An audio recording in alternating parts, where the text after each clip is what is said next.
Hi, Germ. Hi, Spore. How are you? Welcome I'm back to good. Boardhouse. I have to talk over you so that I make sure I don't have any empty space between us talking. You're such You a love piece space. of You love space. It's called waiting for a response. Oh my god. You know, normally a conversation requires one person to say something, stop talking, to give the other person a chance to talk. It's not in true. your mind, If one we're not person stepping talks on each constantly. other's toes, it's not correct. Hi, Stealth. Hi, it's me. Stealth is here. Stealth's our first ever guest on Boardhouse. Yay. Hooray! Maybe I'll put guess. clapping sound Sure. effects there. Yeah, put fake applause sound there. That'd be I great. will. Studio audience. It will be. Boardhouse is filmed in front of a live studio audience. That's a fact. Mm-hmm. It's just rats in the corner of the room. Yes. Exactly. So It's just the rodents. It's just the rodents that we have. Yeah. So we actually know Stealth through streaming. Stealth is a We do. streaming friend who doesn't stream anymore. It's true. Mhm. I've retired. So that makes him just a friend now. Oh, Yeah. I'm just a friend. It's true. Just a friend. You were downgraded. Oh. I think being less than a streamer makes you more of a better person just by default. Just like I to mean- not stream. Yeah, like, I don't know. Streaming does weird things to you, to be honest. It's immoral. God never intended for us to stream. That's not true because he invented like rocks and they just sit still for hours. Germ, you can't just fucking diss the just chatting browse category like that. You can't do that.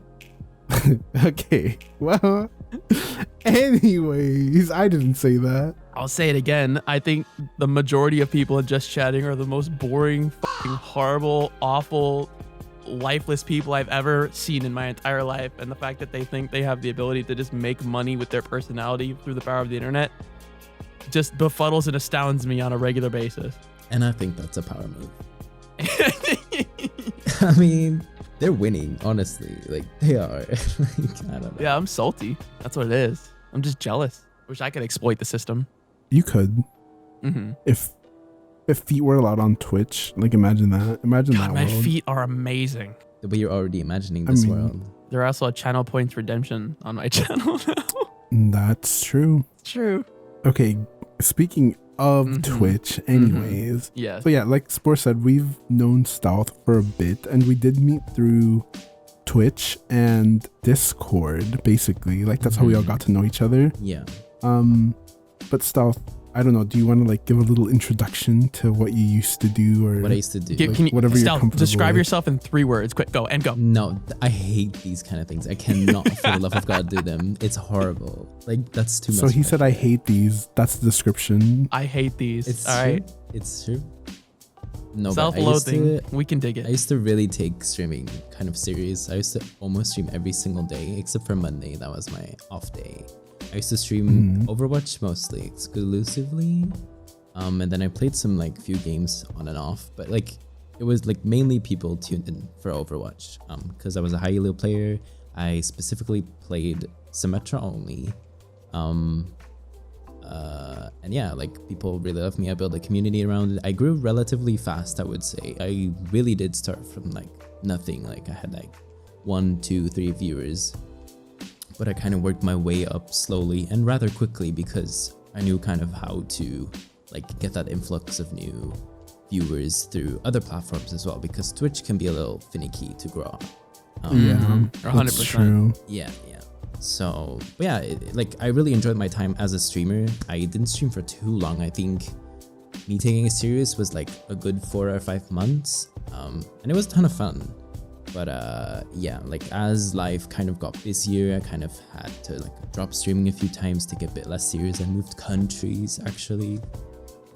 So I had to put it on hold for a second, and then I started to realize a bunch of stuff essentially, and then I kind of slowly started like dropping the stream more and more. But yeah, Yeah. like, So that's it an was a ton interesting of thing fun. you brought up Yeah. is like you're from an outsider's perspective, you and from the things I know is that your streaming career arc was kind of one that I think coincides a lot with mental health Mhm.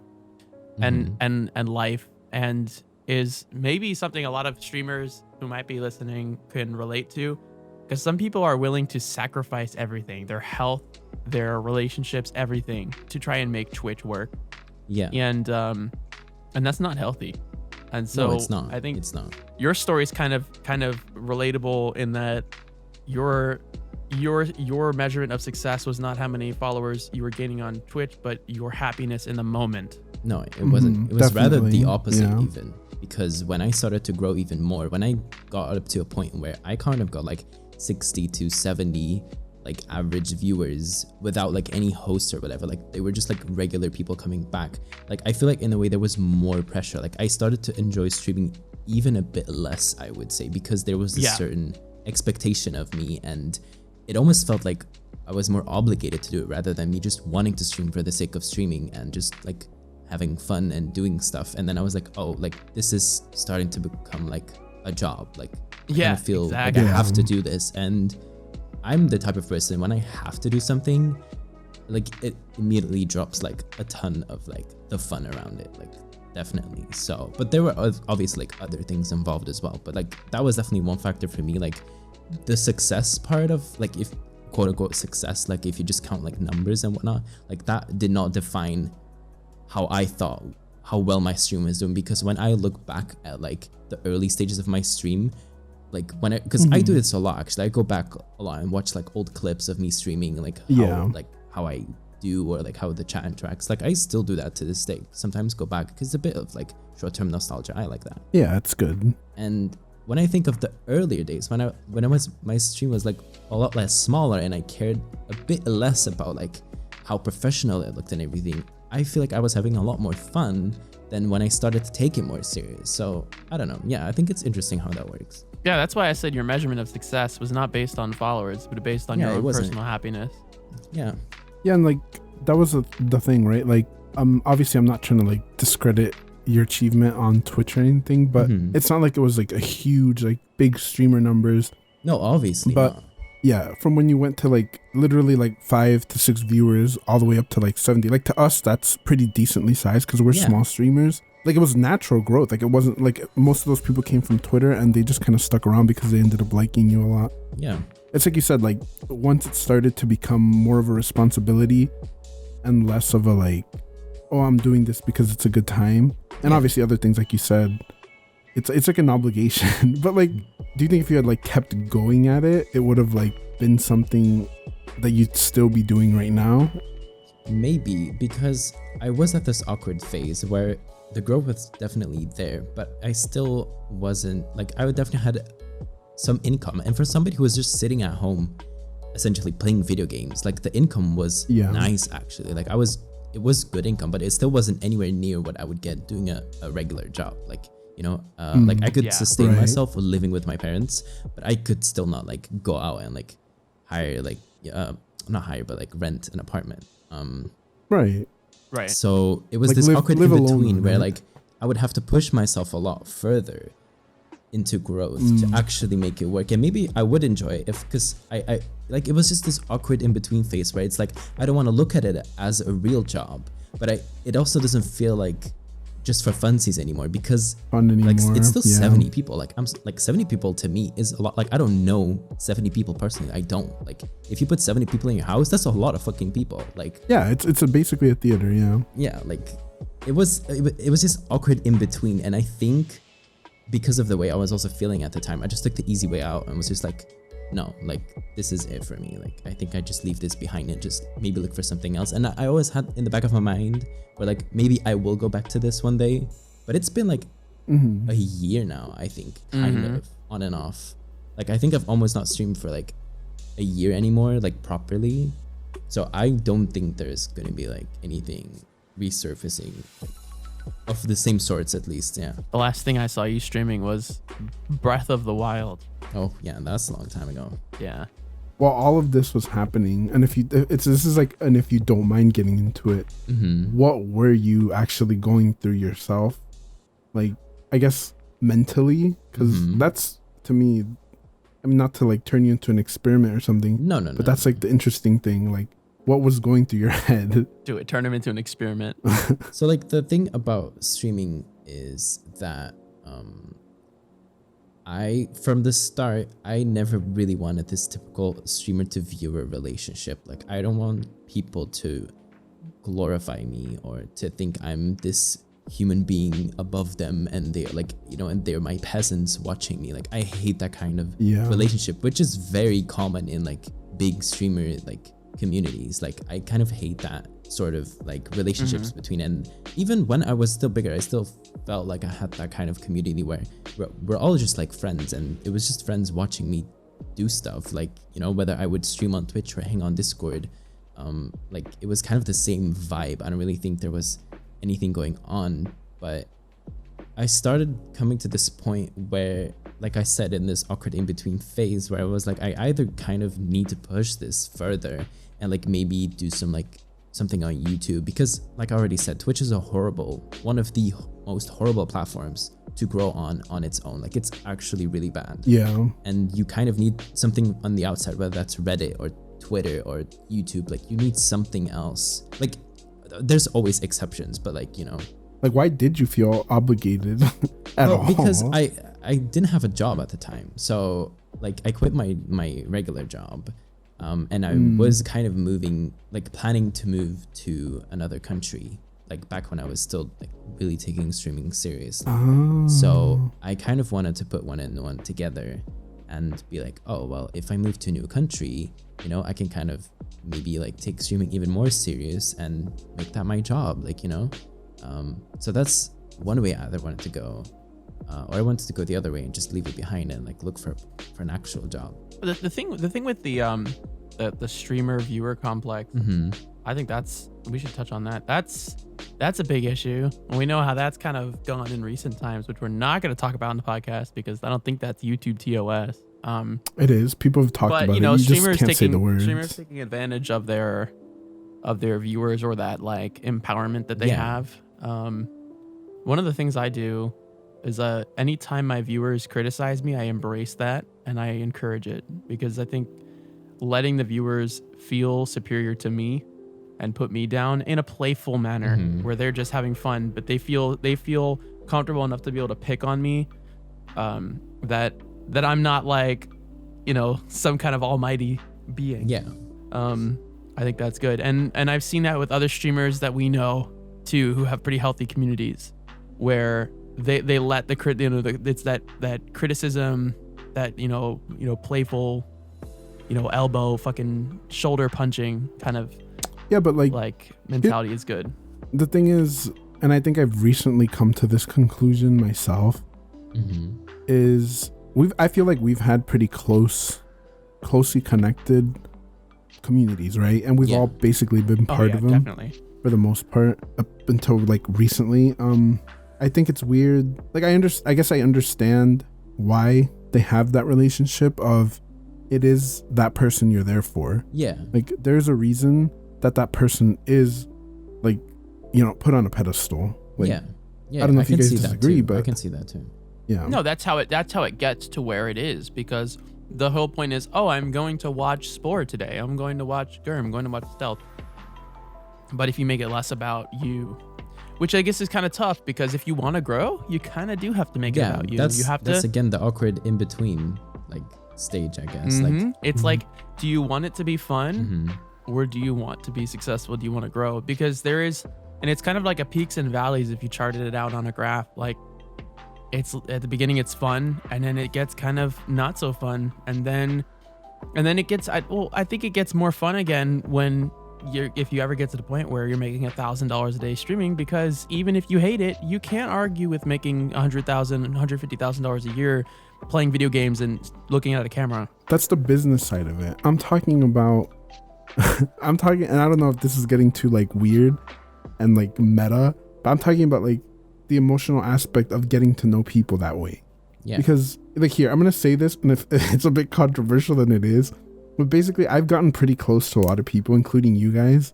And I feel like that has been the biggest mistake I have made, because I don't want to do this seriously. I don't want to stream seriously, right? Yeah. Like, it's not something that I'm interested in. But if I ever did, and I was trying to grow, I feel like the biggest mistake I have made is getting to know people too well and letting them get to know me too well. Like, does that make sense?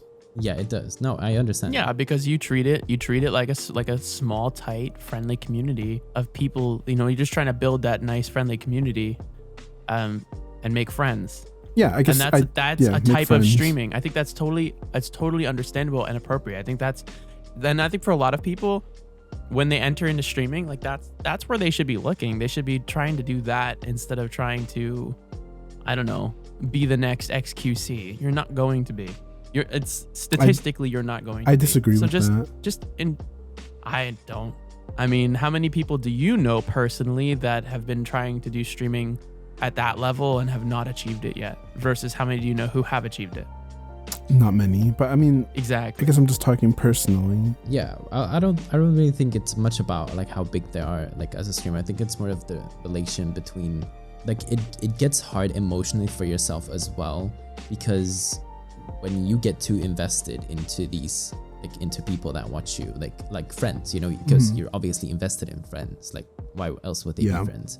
When you get too invested into them, it starts to become more of like, not that your viewers shouldn't be involved in your decision making and what you want to play and what you want to do and how you want to come across, but you almost kind of feel like locked in a certain place of what, like, of the decision making and like what content you're gonna put out there and how you kind of like behave, like almost like you depend on them for in order to it to work, if that makes sense. Like, Yeah. Yeah, for the Yeah, feedback, for- for the yeah. support. Because now if you don't play the thing that they have asked you to play, they don't show up to watch and support you.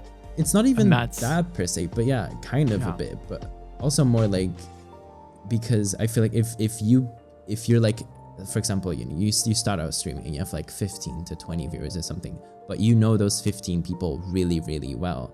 That is really cozy and really nicey. But at the same time, if you get so invested into them that they are kind of just your friends at that point, then it gets hard to just like try, because it is an online thing after all, and like you want to Yeah. try out stuff and like maybe present yourself a different version way, of yourself, yeah. not like an untrue version of yourself, but like a different version of yourself, you know, because a personality is so broad, you know. Oh, I know. Yeah, and it gets I definitely Yeah. know.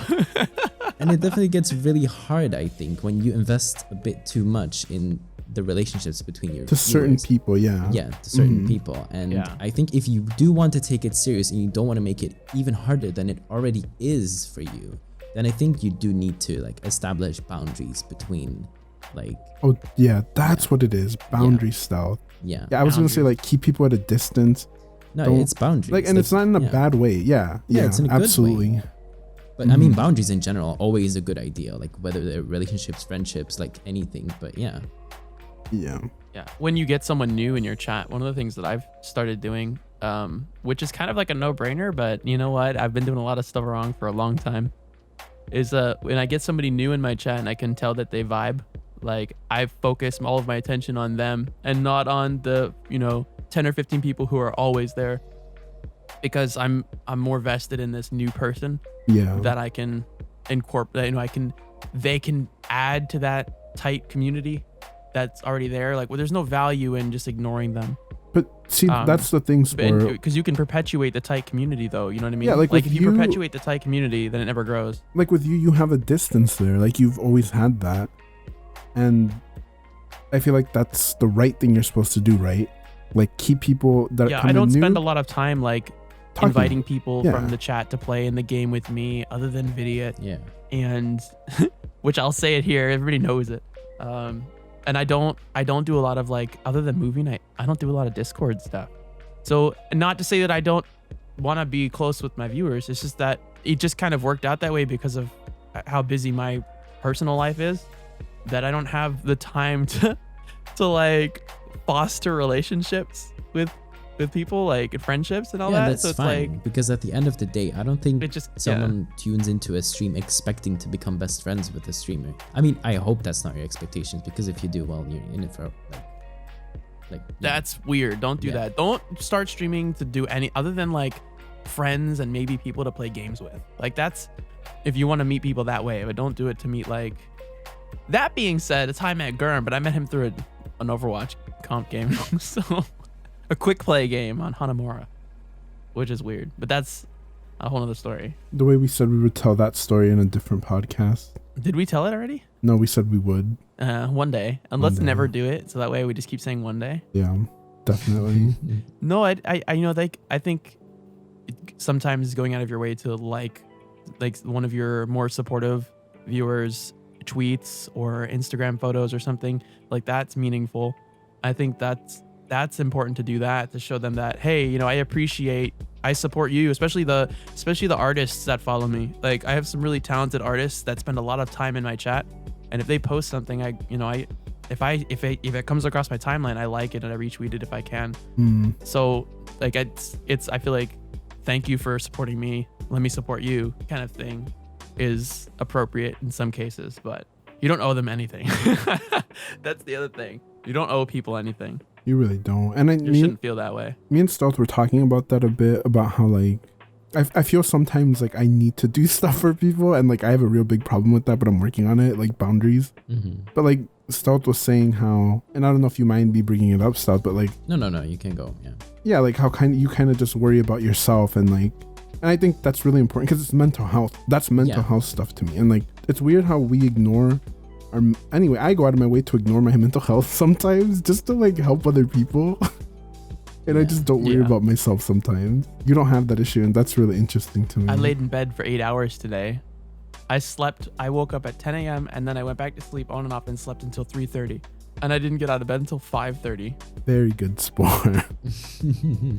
Yeah. When you texted me, wait, did you take a shower yet? I saw the text message and I put the phone down. I was like, I'm not answering that. That is a rigged question. You know the answer. It's true. It's a trap. Can we take a moment? Whoa, we're going to take a moment. Okay, I remember something in the last podcast. We had a discussion in the last podcast about panettone, Germ. We did. Not the panettone. Not her. The bread. The bread. The Italian Christmas bread. Panettone. Do you know what panettone is, Stealth?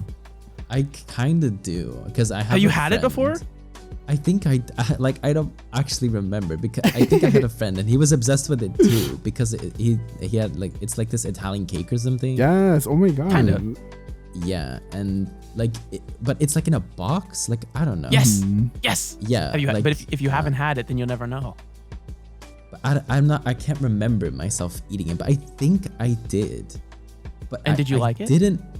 I don't think it was. I didn't hate it. It was too. But I don't think I loved it. Like, it was just cake. But I hate dry cakes in general. Like, I'm not a fan. Like, just like. So if you think of it like a cake, then it's not gonna be a good experience. But if you think of it like a bread, it's like a fruit bread or like a. Yeah, it's like a. Yeah, but we also have like raisin bread in Belgium. Like, you know, where I live. We have raisin bread too. I don't know if your raisin bread is and different. I like raisin bread, but like I think I had this panettone thing. Like, so Germ had never had panettone before, and there's you this haven't? problem that I have, and I'm going to talk about this because this is, it's still mental health. It's a little bit different. So a lot of people, I definitely think we talked about this on the last podcast, Germ. But wait, I did like the panettone. I call it panettone, but it was delicious. No, it's panettone, and Germ loved it. And I wanted to take this opportunity to remind people that if you, as a child, tried something and you didn't enjoy it, you need to retry it now as an adult, because you can live your life. You know, I had eggplant one time when I was a kid, and my grandmother hadn't removed all the seeds, and it was a very seedy eggplant. And I got a seed stuck in the back of my throat. And for the next 5 years, I refused to eat eggplant. You know how much food I missed out on? How much of my grandmother's cooking I didn't get to have because anytime she made eggplant parmesan, I wanted to eat something else. And she's got dementia now and she doesn't cook. And I missed out on all that. I was about to make a joke about dementia. Good thing don't do that. So I think it's important sometimes to not avoid things just because of your mental perception of them. That maybe your perception's a little wrong. You know what I mean? Panettone's just an example of your child mental health issues that you suffer from. So, and there are a lot of them. Yeah, I mean, basically getting back into what I wanted to ask Stealth, which was, I don't know, I find your mental health like point of view very interesting. Yeah, like the way I usually like, I don't know, like mental health is something that's always on my mind because I kind of always I don't want to call it struggle. It's with it, mental. but like it's mental, like, and you are like, you know, you think like your brain, like it's always working, like your mental state when you're awake it's there, like you are awake, if you know what I mean, like You're conscious so it's of always it. present. Yeah, you're always conscious of it, and I'm always aware of it. But the way I deal with like my mental health, I guess in a way, stuff that clogs my mind, like and everything that I struggle with or I'm not happy with and not content with, like all those things, they still make up who I am as a person. Yeah. And even though it really is hard sometimes, like it really depends on certain days and whatnot. At the end of the day, I still don't like, I don't want to be anybody else. Like I don't want to trade my headspace and my mindset out for a different one. Like yes, it's very like flawed, you know, as one might say, or I'm struggling with a bunch of stuff and a lot of things are constantly on my mind. Like it's always working and thinking about stuff and maybe even overthinking about stuff. But even with all of that, I don't want to be anybody else. Like Yeah. there's no way, like easy way out, I guess. And that's where you get into like like altered states of mind with like medication, if that's what you considered, I guess, because like Yeah, I did consider it because, you know, yeah. at one point, like early in the past, I did try to like seek help. And I got advised antidepressants from my doctor, but I was really hesitant to take them because, you know, they kind of change like your brain chemistry. Like they really alter the way your brain chemistry works because of, you know, like, and it kind of really numbs the highs. Like it softens the lows, but it also numbs the highs. Like it really just numbs you kind of in a way. Like levels I mean, you out. yeah, there's like everything's relative anyways, and there's a ton of like different variations of antidepressant, but the most common one is usually more like a numbing one. Like it numbs the hardest lows, but it also like numbs the highest parts, like the happiest parts. Like it's really just like an overall kind of numbing sensation for me, at least. That was my personal experience. Like I don't want to imply any other experience For anybody else. Right. And for yeah, anybody nobody's else, saying yeah. that Like, here. that's yeah. what nobody, that's what it was like for me. But then I feel like I was just being this like altered version of myself, and I didn't really like that. Like I didn't stick through with it anyways. Like I don't know the very long-term results of antidepressants, but like the short-term results, they weren't nice. Like I didn't enjoy them. I was on anti-anxiety medication once upon a time, and it helped me a lot. Are you on it now? No. Is there That a has to reason? do, my mother and father did not agree, or my parents were divorced. Okay. And my father fought and fought and fought and fought because he didn't want me on anti-anxiety medication for my crippling anxiety that I have struggled with for years and have somehow managed to learn how to live with. And man, that would have been really helpful if both my parents could have gotten on the same page on the about same that. page, 'Cause yeah. God, I Yeah. couldn't imagine how easy so much of my life would have been with that. But now as an adult, it's like I made it this far without it. I don't really see the reason why I should get it at this point.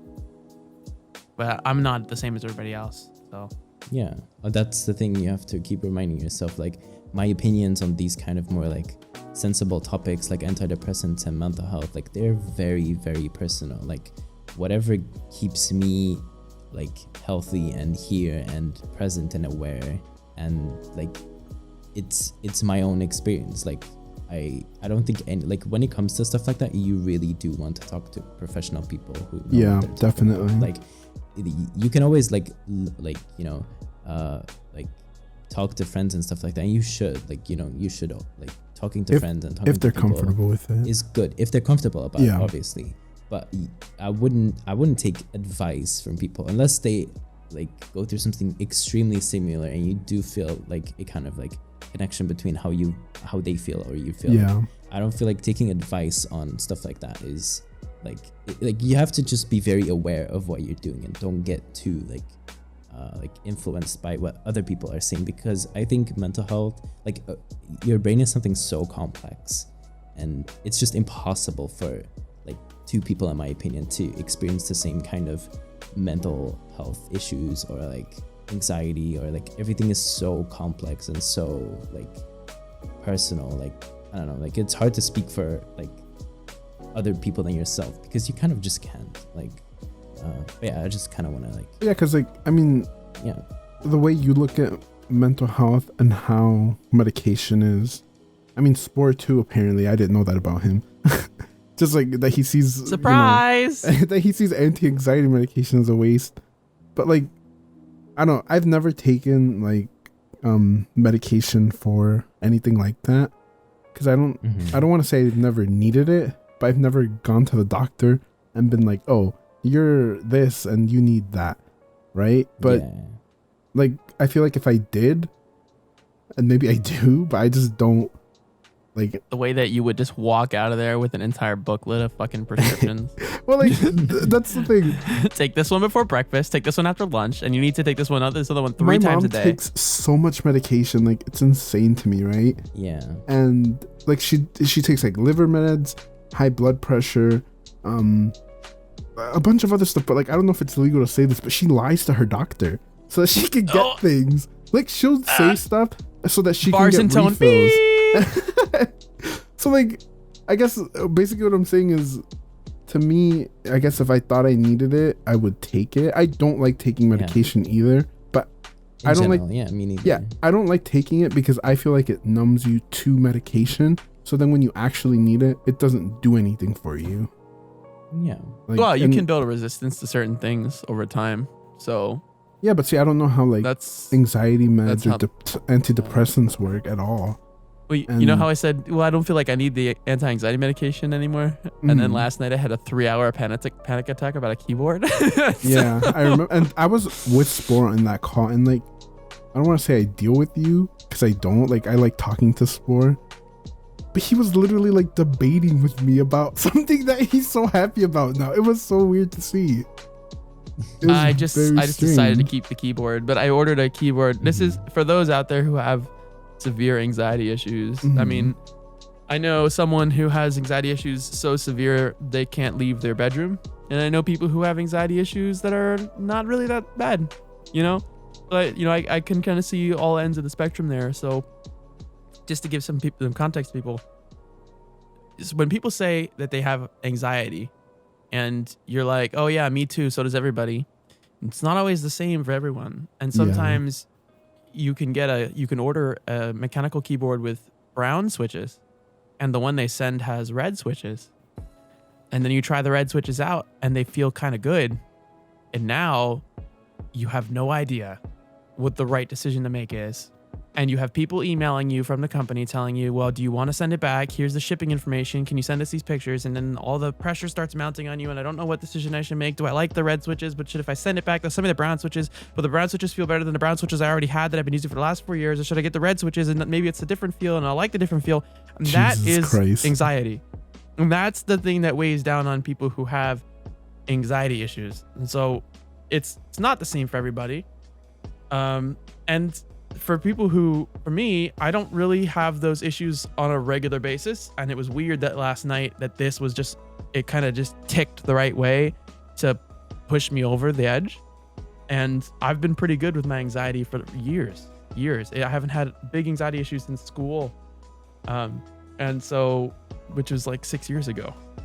So it's, I don't know. It's just, you know, you gotta empathize with it a little bit. But it's not easy. Would I suggest that I need a medication for that if I don't experience it all the time? No. I just need to have better problem solving skills. But for people who deal with that on a regular basis for everything, like, you know, being in like a OCD, high anxiety mindset, did I close that drawer the right way? I don't know if I closed the drawer the right way. If I close it too hard, does it move the forks around? And now the forks aren't perfectly aligned the way I want them to be aligned. So if I open it back up and I have to realign everything, like that kind of mindset on a regular basis, that's painful. That's a horrible existence. It's exhausting. It is, yeah. And definitely. you can understand, like when I say someone who couldn't leave their bedroom, that's what they're dealing with. And so mental health comes in all shapes and colors. That's for sure. Yeah, it does. But I mean, or the I lack do think in lack general, thereof mental health, I guess. Yeah, but I do think in general, but that's, I mean, I say it's my opinion, but I kind of do think it's a fact. I do think the word anxiety gets thrown around too quickly. 100%. Everyone and their mother is like, oh, I've got anxiety issues. And Yeah. I don't think people understand really what an anxiety issue. If what I just described is something you personally deal with on a regular basis, then you have anxiety. But if you're like, oh my God, I'm going on a date and I don't know if I should wear the red shoes or the black shoes, that's not anxiety. You're just stressing I mean, about a certain it situation. is. It's just not. Yeah, It's just not mental. I exactly. wouldn't say it's mental illness. The way I would so just the say way it's- Spore described you know. it, he kind of did simplify it. But think of it this way: he basically he went through like this thing of, oh, I like this red keyboard, but what if I like the other? Like it was a branch of shit that just went out and Just out go and ahead. No, out. describe it. Describe it as an outsider's perspective. Describe Yeah, that 'cause crazy to I everybody. was They sitting want to hear there- it. I was sitting there and I'm like, Spore, like I understand that you're afraid you're not gonna know what this feels like, and if you miss out on it, you know, you're never gonna know. But at the same time, like you have this and you like this now. Like snap into this, and it's weird. It's so weird. It wasn't like he was worried about like I don't know how would you describe that. It's not like you were worried about whether or not you were gonna like the other one too much. It's about whether you would have to replace this in 10 years. He was thinking like in 10 years from now. He was like, oh, I don't know. Like it's like that kind of thing is like really weird to me. And like, I don't know, Stealth, coming back to that where people are just like, oh yeah, I have anxiety, haha, quirky. I mean, Yeah. that's that to me is just people who are I mean very boring Experiencing basic human emotions. like they don't really Yeah. know what else to do with themselves except call themselves anxious. It belittles and it numbs people with actual anxiety problems. So that when you say, tiny bit, oh, yeah. when you say that somebody could be literally bedridden because of their anxiety, that somebody be like, I don't understand how that's possible. And it's because it's so fucking, it's just so downplayed because it's like, oh, everybody has anxiety. Yeah, no shit, Sherlock. And everyone has happiness and sadness and fucking excitement. It's like an emotion. Like, but not But for anxiety everyone. is not an emotion. It's not. It's a mental It's- disorder. no. It's a feeling, It's yeah. not normal. Yeah, it's like a feeling. Like, I mean, it's not a mental disorder. Like, that's not what anxiety is. But it's a. Isn't yeah, it? it's an. I mean, I think it kind of is. Is. You Yeah. can Yeah. have an anxiety disorder, I'm sure. Look, we Yeah. are not medical professionals. No, we're We not here at all. Podcast Yeah, I wanna would put like this you out to there, know like- that the disclaimer, we don't know what the fuck we're talking about. We're just Google like it. our own experiences and stuff. Yeah, these are just our own Yeah, experiences, exactly. Our own opinions, and- experiences. yeah, yeah. And hopefully you can relate to them because it'll help maybe. I don't know. Yeah, but I would like to believe that I am a person that doesn't just like talk for the sake of like, you know, like I have opinions, but I feel like they're always grounded on something that I've experienced myself, that I have actually done research on. And my opinion about anxiety getting like thrown too quickly around kind of stems from the fact that I have severe anxiety about certain stuff that I don't want to get too into, but like it is to a point where I can basically trigger it on demand. Like if I really want to, and if I really tried, I could like kind of trigger an anxiety attack on demand, which I'm obviously not going to do because it's horrible. It's Yeah. the most horrifying experience that I have like humanly felt. For the people who don't know what anxiety is, and I don't know, there's a bunch of probably different kind of anxiety feelings, triggers, attacks out there, but my personal experience, it's definitely a feeling of being scared. It's like scared to the point where you can feel, it's like an adrenaline rush, but the opposite. Like you can feel just, It's dread. yeah, like scared running through every vein in your body. Like it shivers through every bone. Like It's driven like, me to tears on multiple occasions, not in recent years, but like sometimes, yeah. and it just pins you mentally down. Like it kind of suffocates you into this mental state of like Shell shock. pure where you- fear. yeah, like, it's shell like shock is pure what it is. fear, literally. And you just can't really grasp a hold of yourself. And then other stuff can occur, like hyperventilating and stuff like that, because you kind of lose control over my body, or at least in my experience. And like it's just frightening. It's a frightening, fearful experience. Like it's not pleasant. Like it's scary on steroids, essentially. That's what it is for me, at least. Yeah. So when I've had those kind of panic attacks for like I haven't had them in a while now, but I used to experience them a bit more when I was in high school. When I experienced them in high school, and then I would, go to the the lecture class or whatever, and we had like this presentation or something, and we had to like present in front of the class. They were like these classmates which were really like stressing out or like really scared to like represent, which is normal. Like it's fine to feel stressed out over like presenting. Like it's not a, like really natural thing to like you're getting like these people in your class. These aren't complete strangers. These people. The teacher's gonna grade you. There are a lot of factors involved that do make it stressful for a lot of people. That's understandable. But then to like hear half of the class say, oh, I have like a presentation anxiety and blah blah blah, and like to get that world just thrown like around like it meant nothing. Right. While I was literally crying, pinned down mentally in my bedroom the night before. Ooh. Like that just feeling just That's sucked. awful. Yeah, like that's essentially what that came down to, and that's where my own opinion comes from. Of like, oh, anxiety gets thrown around too quickly. That word. That's what it is. 100%. That's the takeaway of this podcast. Is if you're a listener, and you maybe think like, oh, I've done that. You know what I mean? I've maybe said I have an anxiety problem, but I really don't. I don't know. I'm not to criticize people, but No, don't use words lightly because some things, things come in different levels of severity, and it's like, oh, I have a car, and then you have a fucking Camry, and then somebody else says I also have a car, and they've got a fucking Ferrari, and it's not really the same thing, is it? Yeah, it's varying degrees of difference. It's not. They're very fucking different. They're very fucking different things. They just have a similarity that they have four wheels and an engine. So, but I have a funny story. So going back to keyboards to lighten it back up in here. And I told Germ this story when I bought. So for years, my first gaming keyboard, I got this Logitech. I can't remember the model, but it was one of the ones that had the little digital display on it, not the big color display, but the one underneath that one. So I was like enthralled by the display, and that's why I bought it. I didn't know fucking jack squat diddly about keyboards, so I didn't realize I was buying a membrane keyboard.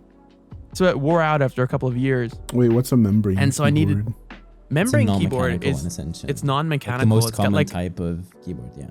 Oh yeah, Stealth and Spore are fucking nerds, so they know all about keyboards. It's horrible. Fuck you. It's got the rubber layer under the keys, and then when you press the rubber down, it kind of feels kind of squishy. It's like a standard keyboard. Yeah, it's like basically there's two types of keyboards: membrane keyboards and mechanical keyboards. Like the more expensive gaming keyboards tend to be mechanical because it's more precise. The most common office keyboard you'll find is a membrane keyboard. Or like the laptops plastic and stuff thing like that. They're membrane. under the Yeah, the plastic like. Okay. Yeah. The dome keys. They're domes. Yes. Yeah. That's what I have. And so that membrane wears out, and the contact pad underneath of it can wear out over time. So my first gaming keyboard wore out, and it's for some reason in very specific keys. The F key in particular wore out. So anytime I try to type like "fuck you," it would say "fuck you." I wonder why. I wonder why the F key in particular was I don't know. away. A lot of F words, Trying to So write I needed to get my first mechanical keyboard, and at the time when I got this keyboard, I was out of school and I was doing full-time freelance front-end web development, and so I was doing a lot of coding, a lot of typing, and I was paranoid that I was going to get a keyboard I wasn't going to like the feel of. So I even bought one of those keycap tester sets. This is back in like I want to say 2016, 2017, like somewhere around December of that time, maybe. And I thought I had like I couldn't figure out if I wanted red or brown. Let me tell you something. Those keycap tester kits, they don't help you. They don't help you because it doesn't give you a proper idea of what it feels like to type on a full keyboard with all your fingers on there at the same time. Red feels so much better than how it does in that little keycap tester kit. But I thought, okay, brown because it's tactile, but it's also smooth and quiet. So I ordered the keyboard from Corsair. And not even 10 minutes after I ordered the keyboard, I had a panic attack and I called a Corsair rep. Oh no. And so I was like, I need help. And they were like, what do you need help with? I'm like, I don't know if I've made a horrible decision or not.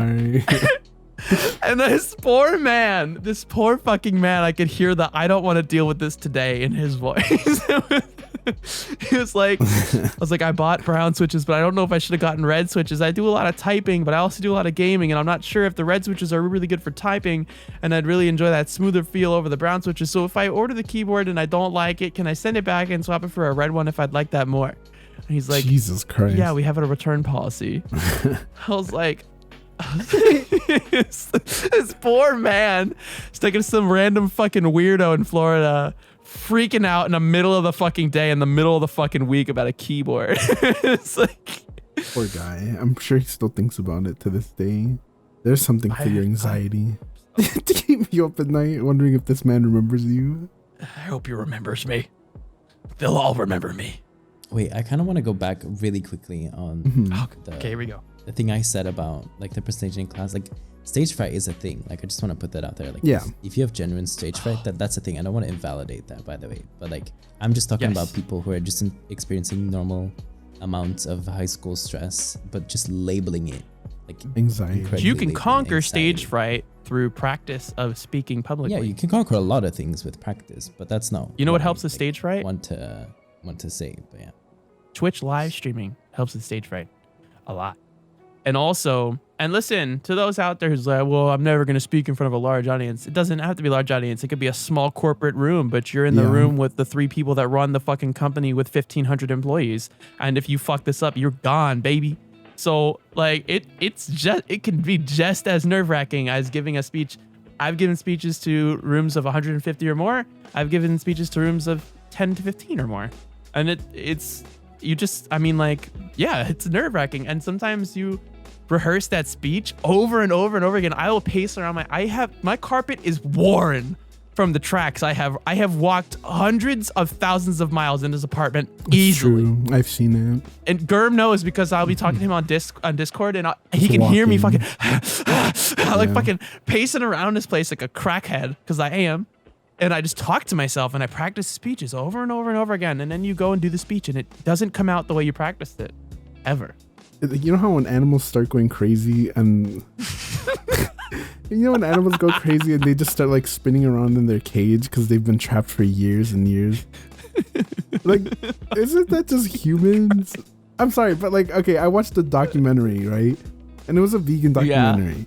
And that's what the animals would do. Like, they just sit and they spin in their fucking cage, and it's so scary. Because I get like that. Well, sometimes when I'm like, what if I move You heard out? it here first, guys. Garm just basically made the connection between me and an animal on death row. Well, it's true. Like, humans are animals. We like to give ourselves more credit, but we're just animals. And like, I feel like we go crazy. Just like that's a legitimate fear of mine. I move out, I go live by myself, and then I just like go crazy living alone. I don't know. It's a lot to think about for that. Mm-hmm. Well, and maybe in a pandemic. But I've always talked to myself, even outside of being in isolation for months and months and months. But like, yeah, I pace and talk a lot, like a crazy amount. I think it's a very more human thing than people would like to think it is. Like, It's comforting. You know, I find comfort in it. I like talking to Like, myself and working things I would out like to that. believe that a lot of people talk to themselves, like having actual conversation. Like, I don't know. If only I there don't was a wanna way to just like let somebody see it. If I could, if everyone could see what it's like when I'm walking around this place talking to myself, I would have no friends. I would be like, I'd be like, he is actually nuts. Like, this is I thought I knew crazy. This is real crazy. Like, I really have full on fucking, you'd think I was a schizophrenic, but I'm just working through problems in my head, or thinking about, fantasizing about you know, things, future plans, things I want to do, and like playing out exactly how that would be, and but things I isn't would that say, just and like, essentially loud thinking. Like, it is aren't you loud just thinking. That's out exactly loud? what Yeah. it is, and I really enjoy it. I will Yeah. not be shamed for this. Like, I think it kind of helps because you can really get in your mind sometimes, and by using your voice, it's kind of more like a sensory, like, affirmation of your thoughts, because you're like basically saying them out loud. Like, you can have like non-existent conversations with a non-existent like person, or like a non-existent future of like yourself or something. Like, I don't even know. Like, but I think like I would like to believe it should be more looked on, like more normalized. Like, because like even now, the first second I was like, wait a minute, am I insane thinking that talking to yourself is normal, but I'm just gonna assume that I'd like to believe that it's normal. Like I think it's normal that people talk to Sometimes themselves. I talk for so long, like my legs will hurt and I'll be out of breath and I'll be exhausted. My voice will be gone. From how long? Like it'll be like hours, literally like 2 or 3 But hours of me just Isn't that just walking like? around this place talking to myself. Isn't that like? Exercise? Yeah. No. Isn't that nerve-wracking to like have a conversation, expect it to go one way? You've practiced it for that long. It's almost like mental muscle memory, and then it doesn't go Yeah. that way. What do you do? Exactly. What do I Like, do? There's nothing you can do. You Wouldn't just you roll with it. panic? That's the thing. That's the way I've gone through my anxiety. Is sometimes I start stuttering and I just look around the room at coworkers. Not that that's been any time in the recent past, but for no specific reason. No specific reason. That no specific reason. And the thing is that you just breathe and it's like, listen, I don't care how they think of me or what. I'm going home after this. So that's what I tell myself. Like, fuck these people. I'm going home in 4 hours. Like, it's just like, and that helps me. And I think that people you're comfortable with, you don't really have that issue. Well, not me. I don't have that issue with people I'm super comfortable with. But sometimes like I've got to present this thing that I have developed for my company because I'm the fucking brainchild of, and it's my whole project, and I got to pitch it to the whole fucking 80 something group department and have everybody like get them all excited and on board about it, and then Not it the flops, humble and brag that's monologue. it's not a fucking humble brag. It just sucks sometimes when you want it to be exciting and you want it to go the way you want it to, because Yeah, you want it to get people everything's excited and everything, relative. and it doesn't work out like that. And that's the stuff I've learned to let go of and not have anxiety attacks over. And sometimes like, what I've always thought is sleep is a great reset button, because things I'm worried about the night before, things where I've gotten a speeding ticket, I feel a lot worse. I feel a lot worse before I go to sleep than I do after I get up. Yeah, And- it is. and Sleep is an it's actual mental reset button. like I will force myself to go to sleep just so that way I feel better about it. And that helps a lot. So sleep can be helpful and not just a coping mechanism, but it actually will, like some neurology student somewhere is going to be like, and it's actually because of these chemicals coming out of your whatever. I think I've But, learned yeah. recently in the last year, I think. What's the phrase? I don't know if you guys know it. It's like, don't cut your nose off to spite your face. Right? I've never heard that. That's disturbing and I don't like it. It basically just means like, don't rush to something because you feel a certain way. Like, maybe you're feeling spiteful, maybe you're feeling angry. Yeah. So you go and you don't do immediately act on it. Yeah. Yeah, exactly. On an impulse. Yeah. Because, and like, I don't know, I'm very emotional, and Spore will tell you. Germ is very impulsive. He jumps to do things very quickly a lot. Exactly. And then spends a lot of time. I'll tell him. Regretting Germ. it. No, to give you the opportunity, I'm going to tell him. He does this all the time, where he gets very emotional about something, and he'll just be like, all right, fine, I'll delete it. And he'll delete it. And then I'm like, wait, you don't have to delete it. All you have to do is just edit these 3 things. And then he'll spend 4 hours trying to remake a thing.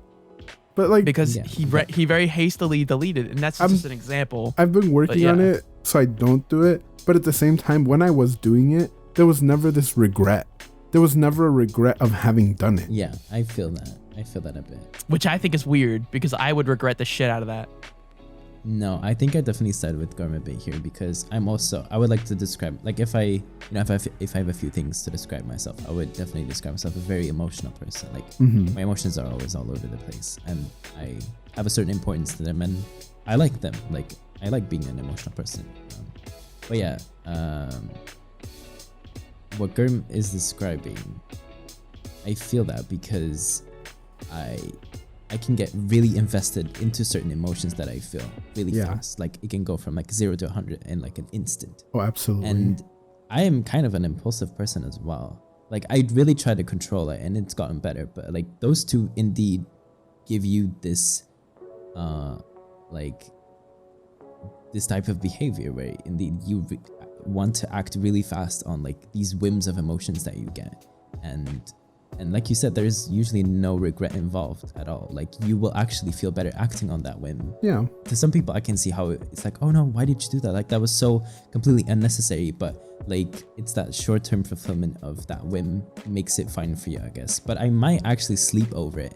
Maybe the next day in deep, you're like, well, not regret it, because I think regret in general is kind of a stupid emotion. But just be like, well, I did do that. And yeah, maybe I was a bit too hasty, like, too quick, you know, Yeah. on the handle to actually do it. But like, yeah, I think it's a very common thing as well. Like, especially Well, with but more okay, emotional so people. but on that same note though, if you have anxiety, so this is where it all ties in, right? I have anxiety. I've got an anxiety problem, clearly. Had a 3-hour panic attack by the keyboard yesterday. May bring that up one more time. and the thing is that, like, so someone like me, to avoid the possibility of the anxiety attack, will not do the hasty thing of deleting. And as a matter of fact, I do a lot of stuff like that. I will keep empty boxes for a very long time before throwing them out, because I might need it. What if I need it? What if the information You're on the outside is paralyzed, important? basically. What if something breaks and I have to resend it back to Amazon? I need the packaging it came in so that I can reseal it in the bag and it has the shipping, blah, blah, blah, blah, blah.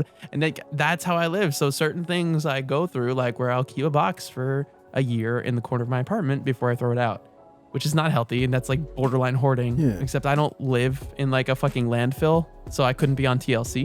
But Well, what? Don't lie. I don't live in a landfill. This Look, place is very clean and very Sport- orderly. Fuck Sport you. doesn't live in a landfill, but there's a lot of boxes. I've seen a lot of boxes, and It's a pandemic and everything gets shipped, you asshole. I was just about to say, before the pandemic, Sport, why don't you go ahead and tell them how much clam chowder you had before the pandemic? Before the pandemic, I like Yeah. clam chowder. Leave me alone.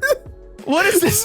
What is the issue with a man having 15 cans of clam chowder of varying companies and 15 providers? cans. I like different varieties. I like the one with the corn in it. And maybe sometimes I like the one with the potatoes. Girl, he finished the clam chowder like a week into the pandemic. No, I finished. Please. No, I did a kitchen makeover in my apartment in January, February. And so to do that, I wanted to clear out an entire cabinet, which had only cans in it, so that I could fit other stuff like a stand mixer when I would eventually get one, which I got for Christmas.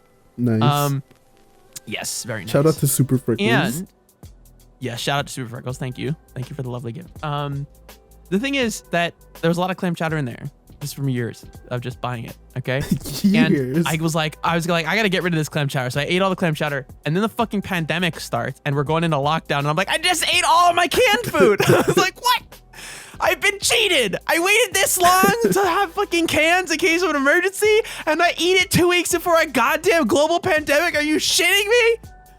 That's my Oh, fucwant Lord. existence. We're already an hour in, but Yeah. I guess I do have another. We have a guest. We can keep going. Yeah. That's what I was gonna like say. We'll probably just keep going longer than an hour. What's the big deal? I think we can go to an hour and a half when we have guests on the podcast, and I think Yeah. that's fair.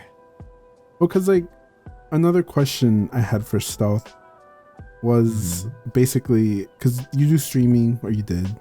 I don't know if you ever. Yes. gonna What do are it your other again. hobbies? What are the things Yeah. that you like to do? Your passions, things that people might not know about Stealth, this person that they maybe have never heard of. Well, I am a creative. Like I'm a really creative person. Like I'm always bursting with like emotions that I need to express in a certain way, and you know, you can only express so many emotions in so many conversations and feelings and whatever. So I have picked up drawing not too long ago. You know, like Ooh, interesting. there are these things, like, you know, they're really intimidating to get into because, like, you know, you always see these people around you that are so much better than you, and especially getting into that, like, I'm 22 and like getting into these things as an adult is kind of harder than, you know, than if you're a kid, obviously. You're younger than me. What the fuck? I thought you were older than me. Apparently. But Apparently, yeah, so I picked up I didn't know either, but yeah, apparently. yeah, Sport's 29. Oh, No, that's false. That is incredibly false. Don't you gaslight them like that. I am 24. I am 6'1". Okay, I am not 4'3". I am 6'1". Get it right, 6 6'1"? feet 1 inch. Okay, All right, and I am keep fucking Moving 24. along. All right, Stealth, keep going. Moving Fuck along. you, Garb. Anyways, but yeah, I picked up drawing not too long ago. Like I would say I picked it up like a year ago. I bought like an iPad and a pencil and just started doing my thing. Like looked up some things and like how to draw. Really start with the basics, and yeah, it's been a lot of 2-point fun. perspective, shadows, I shading, did see all that some stuff. Stealth. I have seen some of Stealth art, and it's really cute. It's very nice. Yeah, like I really. Are you doing like character drawing or what kind of drawing? Are you Kind doing? of like just whatever, like character drawings. I'll draw some Animal Crossing character, like Oh, I'll nice. draw just some like some character I have in my head because I have these stories and ideas and characters in my head of like characters that I've like over the years, and then I kind of create my own like. But recently, actually, because I've always had a bit of an like. I'm a music enthusiast. Like I listen to music like every single day for hours and hours and hours. And my music taste ranges from like so many different genres. Like there is probably not one genre that I really dislike, maybe except for like metal or something like that's kind of, even though like there's certain like rock kind of genres that I really appreciate, but like metal's probably pushing a bit too much. I'll cut that so the metal community doesn't come after you. Well, look, no, some metal is good, but listen, I just don't think. What is it? Death metal? What's the stuff that comes from like Iceland? What's that shit called? Ice metal, of course. Black metal? Is it black death metal? Something like That's that? Black racist, metal? But dude. whatever. Yeah, but I'm not. I mean, Maybe it's just not look it that- up. Yeah, but it's not that relevant. What I'm just trying to say is that like I'm into a lot of genres like jazz, classical music, like piano ballads. But I mean also obviously like mainstream pop music. There is some really nice artists out there.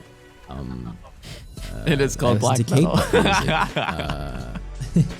Even listen to like some rock music.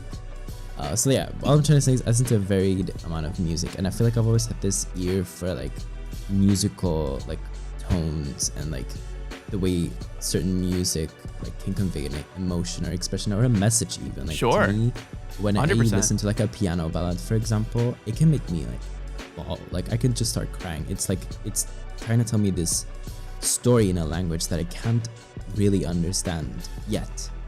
And I really want to. So recently at the age of 22, I've decided to buy a piano, and it's actually shipping as we speak, like a proper Like a full-on, real like, piano or like a keyboard? piano, like a real full-on digital piano, not an acoustic one because that's just too expensive, but like a real full-on. To say, like, I was like, those digital start piano. at $3,000. I was like, Yeah, I was like, yeah, what not are an you? How actual much you acoustic making right piano. now? What the hell? but like it's a high quality digital piano that is like up to par. Very with Yeah, like the nice. MIDI sound and of all an that. acoustic That'll be piano. nice. Yeah, You could get into like digital music creation. You know what Yeah, I do yeah, with yeah. music? I have different playlists for different moods, for different types of work that I want to do, because I know that it'll influence my work. So I have one, it's got a lot of drum and bass, but also a lot of like easy listening, because I know I might be using it for coding, and it's good to type to for a long period of time and keep my head space very medium. It's not like, it's just a lot of very melodic, very repetitive stuff, because it allows me to just kind of think, problem solve when I've, trying to build a Yeah, it's website like from some scratch. white or- noise to yeah. fill up the gap. the void, yeah. Exactly. But then when I want to, just like, I don't know, there's different, and just listen to different music when you want to produce different types of work. You want to make something that's more like badass, you listen to like rock alternative. You want to do something that's more chill, and then you listen to, well, I'm not going to say lo-fi, because I definitely don't listen to that in my free time. I'm brain rot because I like classical music a lot, but I have to be But super in the classical music mood. can be beautiful. Like Oh, one no, of my absolutely. favorite types of pieces of music that have touched me the most are probably just like piano ballads and classical music. honestly. Claire de Lune. I'm not very. Oh, maybe. I mean, I like Chopin. That's it. But I literally only know him because of video games. Like, I think Raindrops is one of my favorite piano songs. Like, it's a beautiful song. You guys should listen to it. But I prefer violin solos, like 100%. Yeah, I think my three favorite instruments, like musical instruments, are probably like piano one, then a violin, and then a bass guitar. Like those three are like Ooh. I can just watch people play those for hours. Like Bass guitar when I is see some interesting. talented like violin player or piano player, or bassist is the word. A I think, bassist? yeah, I it don't is. know. It's basis. Yeah.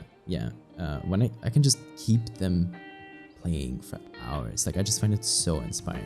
But So I what are gotta I gotta give a shout out to like the underrepresented instruments. Okay, my number 3 Mhm. is the piccolo. All right. My number 2 is the triangle, and my number 1 is the kettle drum. All right. No way. Shout out Those to are all your my actual piccolo favorite players out there at the front of the instruments. parade. No way. I'm not buying it. What? Are those your Which? actual 3 favorite instruments? No, of course not. Yeah, man.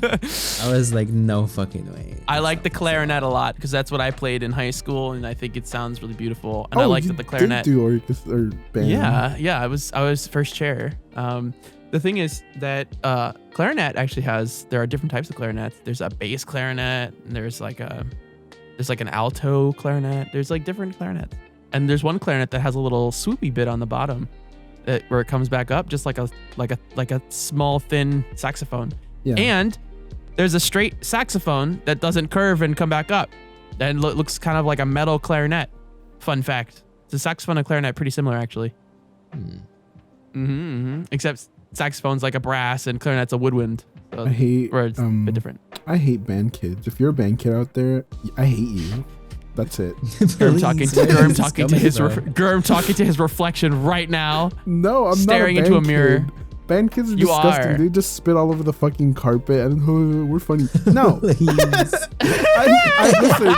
I was in orchestra, okay? And we used to sit I used to sit next to the flutes, and oh my god, they played beautifully. But then you had like the trumpet kids in the back hitting each other with like fucking trumpets, and it's like, I hate band. I have a very bad impression of it because of the people that I interacted Oh with. man, in I high used to call the school. fluting section the flirting fluters because they never shut the fuck up.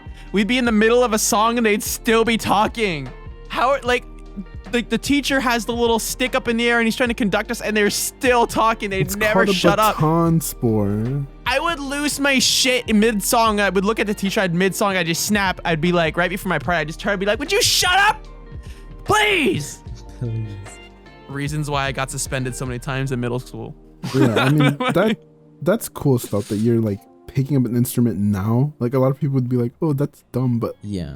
that's impressive. Yeah, like don't worry, it's really Yeah. intimidating. But I mean, I think the part that's gonna help me. Well, first of all, I've already started, like, because you know you can go on YouTube right now and look up Yeah. these like guides to how to play piano, and you see these like Synthesia like videos, and you see like the Right. notes that you have to play. Like everybody can do that, but like proper musicians really recommend to actually learn your notes, like learn your be able to read like music sheets. And that's what I've been doing. Like I only started like last week, and I can kind of already read like with a lot of like it takes me a while, but I can kind of read a music sheet, right? Like at this That's moment. good, Like I don't even yeah. have my piano yet. Like I'm really practicing this, and I always thought like, oh man, I'm like already like I remember like I've always kind of been wanting to like play piano or like any instrument for that matter.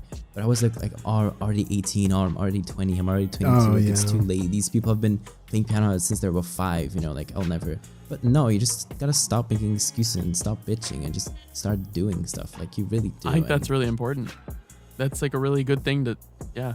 And I think the thing that would also help me a tiny bit more, because you know, after all, like I'm an adult, and like it will require me to learn some discipline that I've never learned in this type of like thing. Is that I invested actually quite a decent amount of money into this piano, which will kind of motivate me, I hope. Yeah. Listen, there's so to much shit I've actually- spent money on. Did I No, tell you but- I bought a but I really $200 value- audio mixer? Oh, well, how Sits in a much? box in my closet. I mean, I don't know. Like when I tend to really like research about like stuff like that, or like, and I do eventually invest like a decent chunk amount of money in it, I do tend to really want to get my value out of it. So like if I'm Yeah. pretty sure if I bought just some cheap ass like piano, like you know $100 or something, it would probably get the job done. But I feel like investing in a really nice piece of piano that will really fit my like furniture, decor, and everything, like it will definitely. You'll be more motivate me inclined to more. play it and actually you're interact more with it, inclined yeah. to play it because you know, yeah. Because So you could I think leave it that will out help and me leave as it well. set up and all that. Yeah. Yeah, So- totally. Another thing I wanted to bring Yeah. up for Stealth was you actually have, and I'm gonna put a little note to it if you don't mind. You actually have like a video you made from your trip to Japan that Mm-hmm. is absolutely captivating, and I don't know. I think cinematography is something that you've expressed a lot of interest in. We should talk about that.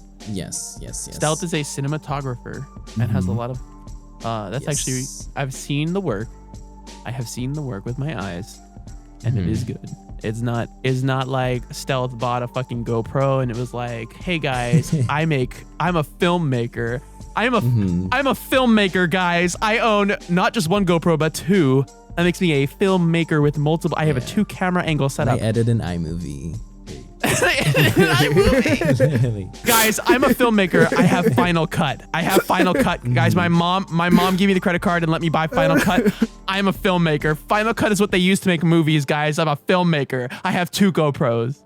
Fuck off. Yeah, but it's true. Like in the past, because like I said, I've been a creative person, and what has helped me throughout the previous years kind of express these emotions and like this creativity was photography and cinematography. But I kind of feel like I reached this glass ceiling where if I really do want to keep pursuing it, it's either like I'm either gonna have to take it serious as a job, and I don't know if I want that, but like there's only so much I can do in the place where I live.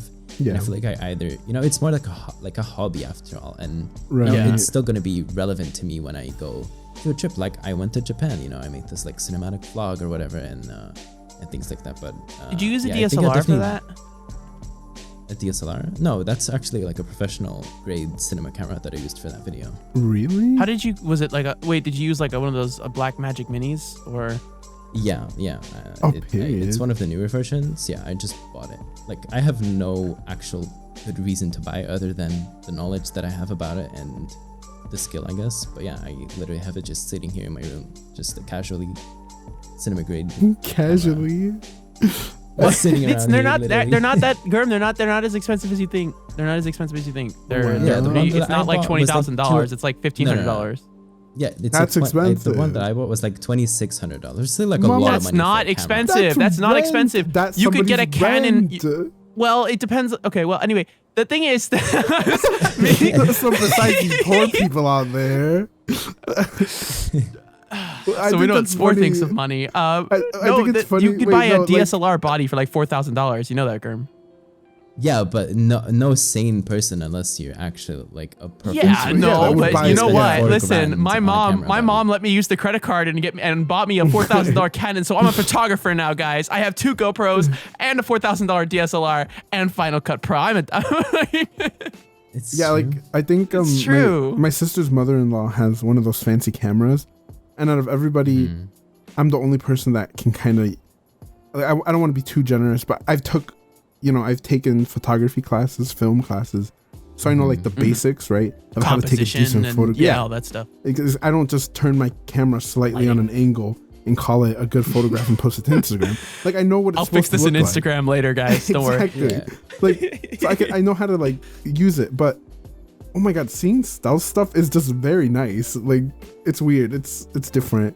And Yeah. I don't know, it's embarrassing to think that I thought I had a grasp on what photography would be, but it's like, no, girl, you don't have any idea. No, Like, you need to have not an until eye for you try to that. take the same picture as somebody who knows what they're Exactly. doing, and you're standing right Exactly. next to them, and with the same camera in the same place, and they take a picture that's 10 times better than yours. yeah, Yeah. that's the thing. Yep. When you scroll on my Instagram, it's really outdated. Like I've not posted literal years on my Instagram.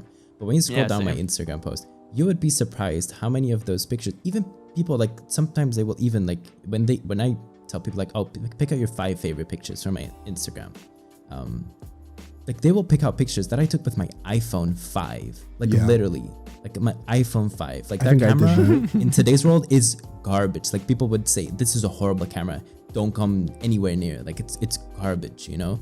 But no, like it's not I will always say, and it's the most common saying amongst photographers and cinematographers. The best camera is the one you have with you. It doesn't matter how expensive the gear is. If there is a certain emotion you want to capture, it doesn't matter on what camera it is. If you know how to capture it, I don't know. My Android's camera's pretty shit. Not gonna lie. I mean, Still, not every camera, but like if there's videos on YouTube where it's like using an iPhone for a photo shoot, like with a model, and it turns out amazing. Yeah, But, I but mean, it's everybody because, has an it's iPhone because of the except for me, environment in so. this setting. Like if you put an iPhone in a professional environment, and you take like an expensive DSLR in a shitty environment, the iPhone will most likely still come out on top because of the environment it's being used in. Like that's the same thing Yeah. where people when people get into like photography or cinematography or that kind of stuff, they really quickly feel walled or gated by their gear. They're like, oh, I need a new lens, or oh, I need a new camera, or like, oh, I need to buy this or this or this. And I mean, Oh, but like, how are you sometimes, gonna yeah, get hardcore bokeh without a 1.2 yeah, f but lens? but You know but what I mean? what does Like, that bokeh really serve you other than It lets you thinking it lets you looks take good? really nice pictures for Instagram and get basic bitches and normies to but hire you for their but you can take fucking really photo nice shoots. pictures with Instagram with a normal kit lens as well. You just gotta know how. You Yeah, just but you gotta can't do get it with that. the tools that You can't have. get aggressive bokeh without a 1.2 f-stop. No, but I mean, I don't know. If I don't know your what the fuck you idea guys are of a talking beautiful about, but- picture is aggressive bokeh, You know when you take a then picture, Germ, then my and, like- conversation already ends there. I know like, what boko is. I just Yeah. don't know what the fuck you guys are saying to like use to get it. Well, so Yeah. so I stop just saying that use everybody an feel app on the they feel. internet. Stop! I No, just use an don't do that. app. Stop it! No, that Microsoft Teams blur the background. It doesn't look good. So don't fucking miss me with that shit. No, but Stealth is saying that people feel like, oh, it's not me, it's the gear. Yeah, it's your That's tools. true. That's true. But when you get to there is a Well- different perspective. When you get to a point where you have exceeded the limitations of the gear, Right. which a lot of What- people feel that they have, but it's not what's- true. What's that saying? A poor tradesman blames his tools. What is it with you and sayings today? I mean, it's good advice. Cutting off yeah, it noses is, and it tools and is. tradesmen. Sayings Like, I don't know what's exist going for a on. reason. Exactly. Like But yeah, people are naturally know. talented at some stuff, and I don't like to see somebody actually know what they're doing. Like it's kind of it's humbling, but it's also really good because it lets you see that there's actually people out there that are naturally talented at something like photography or 100%. cinematography. It's that humbling moment that either it's like separates the. I'm gonna bring up the wheat from the chaff. I think yesterday, the day before, I used the wheat from the chaff. Oh, you did? Like that. Yeah, I used it like 18 times in a minute on you. It was Yeah, you did. fantastic. I remember. But like you either get really hungry because you're like, I want to get that good one day, or you just get absolutely just like it's very what's the word I'm looking for? It's disheartening, I guess. It's like you just kind of be like, I'm never gonna get that good. I'll just drop it now, which is bad. I shouldn't do that. guess, but like, so me and Stealth are in school, right? And Stealth, I don't know if you have this, but like, I finally am able to take a core class for graphic design, right? Mm-hmm. And I'm very, very motivated because, and I don't know if it's competitiveness, but I like seeing other people design and then me being able to present a design along with them and like just being critiqued. Like that really gets me Competitive. Oh God, I miss it. I miss being literally at war with everyone else in my classroom, but for no reason, and they don't even know that I'm in a war with them. Like, Yeah, but I don't think so Gurm, good. like I get what you mean, Sport, but I don't think that's what Gurm is trying No. to get at. I think No, 'cause, it's like- more of like a humbling experience, I think. Yes. Like I Right? saw Or- somebody who made something really good. So like we were supposed to put our name into Photoshop and put a background on it. Mm-hmm. And I did it right. And I'm not saying mine was better than a lot of people's, but some people just put a black background. Meanwhile, I put like a stroke, a drop shadow, and like lines on mine, right? Yeah. But then there was this one person who made like their name, and then they put like their logo on it, and then they put like wings, like you know, like the little fancy little wings that they have. yeah. And not I was another like- person asking for wings on something. Please. I was like, holy, like I want to be able to do that. Like it gets me so excited to think Yeah. I'm gonna be able to maybe hopefully do that one day.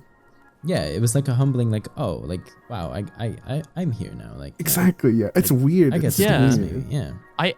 I always wanted to have the best. I graduated second in my class, unfortunately. I wanted to be valedictorian, but no, salutatorian. Salutatorian for spore. Fuckers. I want to really quickly come back to something earlier though, to make to clarify to some people who don't know what it, because we were talking about bokeh earlier, Uh-huh. but like to Sorry. clarify what that is Yeah. for the people who don't know, bokeh just kind of refers to the quality of the background of your image. So like for I'll put- example, if you'll be photographing like a person, right? Yeah. Bokeh refers to the quality of the background. It doesn't mean like bokeh is this or bokeh is that. Bokeh is just a reference to like, oh, how does the background look? Is it a nice background? Like how separated is the background from the foreground? Like that's kind of Right. what bokeh means.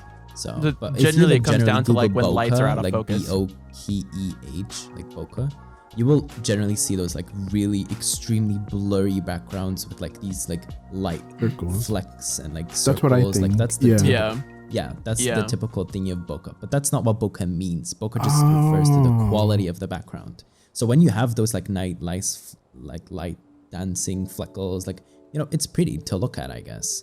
Like, so you could I say like it. that's nice bokeh, but like it doesn't mean that. Like it's not, bokeh doesn't mean this. Like it just refers to Yeah. like the quality of the background. So, I see. I didn't know that. Yeah. I'm learning. You are teaching Yeah, me things. literally. Yeah.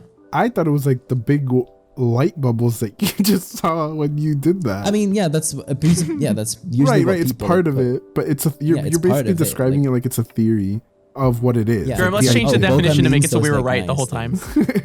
Please. We're gonna I gaslight refuse. you I guys. reject it, Stealth. We were correct. Bokeh is just those big light circles. Screw you. Because now that I think of it, like if you see those shapes in stars or heart shaped, I guess that would still be considered that. Like, So that's based off this. That's based off the shape of the iris in the lens, like the flaps Yes. that open and close the aperture. They dictate the shape of the out of focus light orb. Yes. So the ones that are hearts are fake. Not per But- se. Well, Do you want to know how you do it? I guess you have to get like an adapter for it, right? No, not even an adapter. Like you can just if you with a DSLR camera, right? You can disconnect the lens from the body, right? Like, Yeah. yeah, you can disassemble it. Well, the back side, so obviously not the front of the lens, but the back of the lens is, you know, there's also like a glass surface, obviously, because the light goes through it too. So you through put a the heart camera. cutout in there. If you just put a paper heart cutout on that side of the and- lens, yeah. like Oh. a sticker, for example, and you like cut out a heart or a star or whatever, and you put the sticker or like the heart cutout Don't at that part stick of the a lens. sticker into your lens. I mean, Seems like I'm a not, bad I'm not idea. saying people should do it, but I have done At your it, own and it- discretion. yeah. Stealth And that's is like, just how you get those like heart-shaped I have bokeh, done I it. guess, because it Everyone's changes setting the their lenses shapes to from there. default to hearts by fucking Please. gluing a heart in there. for heterosexual reasons. I guess that's have what I put a meant. heart sticker on my lens. I guess that's what I meant when I said adapter. But Yeah, yeah, I'm, yeah. I'm you could do it with an positive adapter, they but you can literally sell. just do it with like I'm a po- piece of yeah. paper, like print paper. You can spend wow. $300 on it, or you can spend 3 cents on it. Your choice. Yeah. And maybe ruin your camera. Like And maybe ruin your camera. Probably cardstock and an X-Acto knife, and then delicately placing it into the camera would be good. But then the heart may not always be up and down if it's free floating. So you'll have a bunch of upside down fucking pointy ass hearts. That'll be weird. I've never tried experimenting with my gear like that because I've always been deathly afraid of damaging it. You know what I mean? yeah, I mean, I don't recommend it. I really don't. But I was just Lord, a funny. move No, off but of you know what? I've got a lot of cameras. respect for people. I've Please. got a lot of respect. What? I don't know anything about cameras. I just want to. Orker. Listen, I've got a Sony A55, and that's been my DSLR since 2012. And Wait, I barely use it because I have no reason to. I have a camera tip for the audience. If you want to take a picture at a funny angle, turn your camera upside down on your phone. Just turn your phone upside down, and you'll get a Also, weird angle. here's something that'll massively improve a lot of your pictures. Before you take a picture with your phone, clean the goddamn lens because it's Oh, probably please, really that is fucking one of dirty. my biggest pet Lick I it. can But see it on Instagram. It's not a soft glow Literally. effect. It's your fucking dirty ass, Looks oily fucking so fingers. Horrible, I hate actually, it. Though. It's horrible. Every Just fucking single clean it time with your a shirt. family member or someone around me takes a picture, the first thing I say is clean. Did you clean your lens? Like I don't even have I to do look the at the lens. same- I know it's I dirty. do the same I know thing, it's Stel. dirty. Like It's always dirty. You're touching the phone constantly and it's in your pocket. It's gonna be dirty. I mean, It's mine isn't guaranteed. dirty because I literally have a fucking habit of like cleaning it 20 like Yeah, I every clean. 5 I seconds. clean the lens. hold I it. clean the Yeah. lens every time I go to take a picture. I'm doing I it right thought now. you said I clean it just pee. every time I'm holding my phone. Like I'm just always rubbing my camera lens. I'm always cleaning Literally. the fingerprint sensor whenever I'm bringing the phone out of my pocket. But like, Oh. I always clean the lens right before I Yeah. take a picture, and I always clean the front lens if I'm ever gonna take like a selfie or something too. I mean, I don't. If you on the other side, if you want soft glow, smudge up your fucking camera lens. Then still And don't you do get- that. Just add a filter after you take a pretty picture. Like, Add it in there's post. no excuse. Add it in post. Stella said, "Don't be a fucking animal. Just clean your goddamn." Oh my god. I can appreciate One that. time my uncle goes, look at this picture I just took. Isn't that awesome? Look at that effect. I'm like, that's because your lens is dirty. That's what I said to him. He's like, what? And I said, I cleansed this lens and then I took the same photo with his phone. I said, look, see? And he's like, oh. I was Sick. like, That's how have you sick. lived with a phone That's and a a bit camera on the phone embarrassing. for 15 years and you don't know? You know? It's true. I've It's actually scary. had like people complain about like you know, because I worked in retail, and I literally had people come back to me saying their camera was bad or like didn't work, and it was dirty. Like I'm just like, did you actually clean the lens? Like, oh, like they were just like, oh, huh? Like, Oh, they couldn't comprehend. Basic cleanliness? What? Yeah, like embarrassing. no, but you don't understand. Like I couldn't explain Please. to this person that like it gets dirty. They were like, huh? Like, like, they couldn't comprehend that a lens could, like, it's Oh, glass. You no. know, it has fingerprints on it. Yeah, but like, oh man, no, that was nah. that Get their wasn't one of the greasy greatest. paws and show it to them so they How? understand. Literally. And they were like, it's almost like they almost didn't believe me either. It was like I was trying to like tell them something. Like I didn't want to make. like you were Yes. trying to like trick That was them. supposed to Like, be broken. no, my camera Literally. is broken. Literally, and then I just insist. wiped the lens for them and gave it back, and they took a picture. And like, and like they didn't really know what to say because Oh, they didn't really Lord. want to say that it looked better. Like they were trying to be still. Well, this is really like. And I was That's like, no, where no. that's where I go back to what I said before. We reject what you're saying, Stealth. We were right all along. It's true. It's true. But I have a lot of stories, and people are still. Well, from working in retail, People are stupid. Oh yeah, it's. I've never had the pleasure of working in retail. We should have I feel like Stealth everybody back for should retail. do it. I feel like everybody should do it. We for- should, Stealth. We should have you back on another podcast just to talk about retail stories because I know a lot of people can relate to retail stories, Mhm. and that's a whole podcast. It's true. It's a lot, yeah. It kind of brings us to the end of the podcast, to be honest with you. Oh. Talking about the next time we'll have Stealth on. But Stealth, Yeah, if there's a place definitely. people could find you, where could they find you? Good question. I wouldn't know because I kind of disabled all my social media. Good. That's healthy. Like I don't even have Twitter anymore. That was the last part of social media I had. So I guess your YouTube video for the Japan vlog, if you haven't, yeah, I guess viewers like haven't if you seen do it, want to, if you want to tell me something, anything, just leave a comment under there and I will reply. I guess. I'll still link your Twitter though, like just so people. Yeah, can- you can do it still, but I Yeah. probably won't be using it anymore. I wasn't asking. most likely. Still. It's All right, Stealth, it was a pleasure having you on. Guys, if you enjoyed this video, Hmm. please leave a like and leave a comment. Comments help us so much. Just They say really hello. do. Say, hey guys, love the podcast, period. Press enter. That's all I'm asking you to do. It doesn't have to be anything long.